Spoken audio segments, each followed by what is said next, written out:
नमस्कार दोस्तों। कहते हैं ना, अपने बीते हुए कल को कभी मत भूलना। इंसान को पैसे ऊपर उठा सकते हैं, लेकिन इंसान पैसे लेकर के ऊपर नहीं उठ सकता, मतलब ऊपर नहीं जा सकता।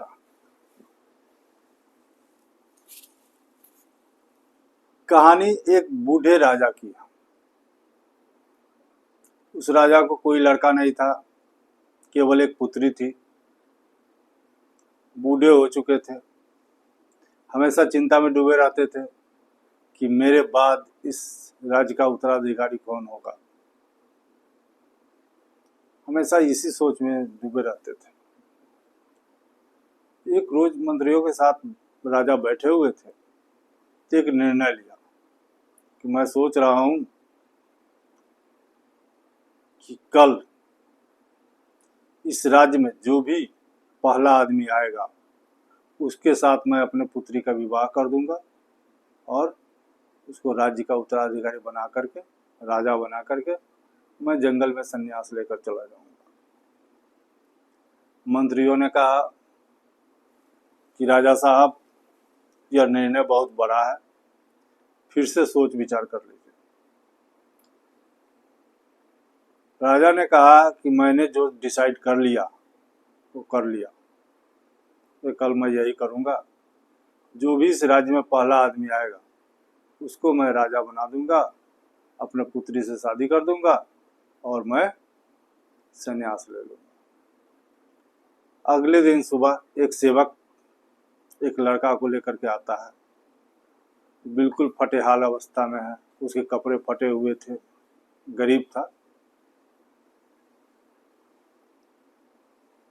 राजा देखे, राजा ने निर्णय के अनुसार अपने पुत्री का विवाह उस लड़के से कर दिया। राज से वस्त्र पहनाया, राज तिलक किया और उसको राजा बना करके अपना उत्तराधिकारी घोषित करके वो राज से बाहर चले गए जंगल में तपस्या करने के लिए। राजा भी कुछ दिनों में राज्य का काम भलीभांति जान गया, कुछ युद्ध कौशल में भी पारंगत हो गया। राजा बहुत अच्छे से राज्य को संचालन कर रहा था। सभी लोग खुश थे कि पुराने राजा का एक बिल्कुल सही निर्णय था कि इतना अच्छा लड़का को राजा बना दिया, बहुत अच्छे से काम कर रहे हैं। सभी लोग खुशहाल थे। अगर प्रजा खुश है तो राजा भी खुश रहता। लेकिन कभी कभी राजा सोचते थे, उनके मन में कभी कभी कुछ विचार आते थे। सोचता रहता था, मन ही मन मुस्कुराते रहते थे। राज दरबार में कई कमरे थे। एक बड़ा सा कमरा था, उसमें केवल शस्त्र रखे हुए थे, शस्त्रागार उसको कहा जाता था। दूसरे कमरे में, जिस कमरे में खजाना था, उसको सभी मंत्रियों को अलग अलग चाबी दे दिया गया था। शस्त्रागार का सेनापति के पास, खजाना जिसमें था उसका वित्त मंत्री के पास। मंत्रियों के विभाग बटे हुए थे और सभी कमरे का चाबी अलग अलग सभी मंत्रियों के पास था। उसमें एक छोटा सा कमरा ऐसा भी था जिसका चाबी राजा खुद रखते थे। राजा कभी कभी अपने सोच विचार में डूब जाते थे तो उस कमरे में जाते थे, घंटों बैठ करके अकेला उसमें फिर बाहर चले आते थे। मंत्री लोग सोचता था कि सभी कमरे का चाबी तो सभी लोगों के पास है, लेकिन उस कमरे में क्या है कि राजा उस कमरे की चाबी अपने कमर से बांध के रखते हैं, किसी को देते भी नहीं है चाबी। कमरा खोलो, खुद जाते हैं, खुद कमरा खोलते हैं, कुछ देर बैठते हैं, फिर बाहर आ जाते हैं। आखिर राजा उसमें जाके करते क्या?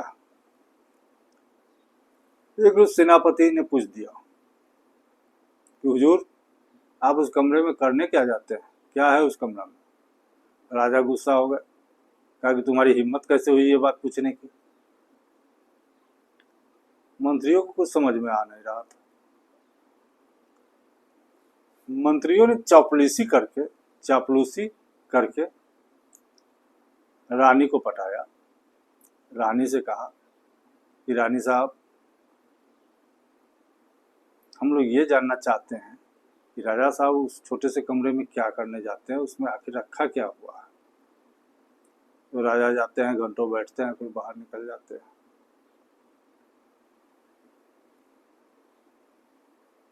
रानी कही ठीक है, मैं पता करती हूँ। राजा आए रात को अपने शयन कक्ष में। पत्नी का बात तो सभी को मानना ही पड़ता है। पत्नी जिद करने लगी कि आप बताइए उस कमरा में क्या है जो आप किसी को दिखाते नहीं है, किसी को चाबी नहीं देते, अपने कमर से चाबी बांधे रहते हैं। राजा झल्लाए तो तुमको क्या मतलब है इससे? फिर भी रानी जिद पर ही रही। अब रानी की जिद के सामने राजा का एक भी नहीं चला। राजा कल होके उस कमरे को खोला। सभी लोग देखे, उस कमरे में कुछ भी नहीं था।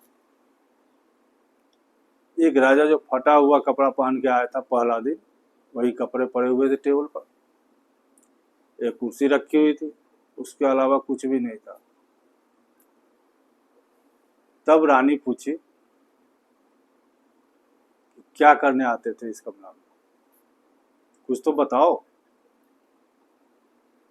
तब राजा ने बताया कि जब हमको राजा होने का घमंड होने लगता है,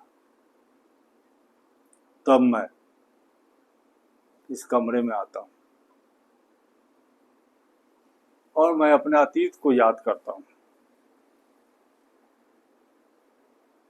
और फिर मैं चला जाता हूँ।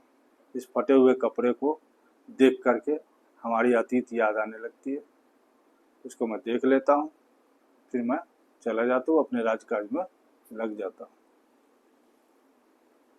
दोस्तों, कहानी छोटी सी थी। कितना भी धन आ जाए, कितना भी धन संपदा आ जाए, राजा बन जाए या बड़े से बड़े मंत्री प्राइम मिनिस्टर क्यों ना बन जाए, लेकिन अपने अतीत को जो मनुष्य भूल जाता है,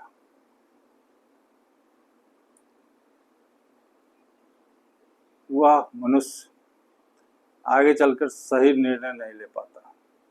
इसलिए कहा गया है कि अपने अतीत को कभी भी नहीं भूलना चाहिए। दोस्तों, कहानी छोटी सी थी, अगर अच्छी लगी हो तो लाइक और सब्सक्राइब जरूर कीजिएगा। कहते हैं ना, करो कुछ ऐसा कि दुनिया करना चाहे तुम्हारे जैसा। नमस्कार।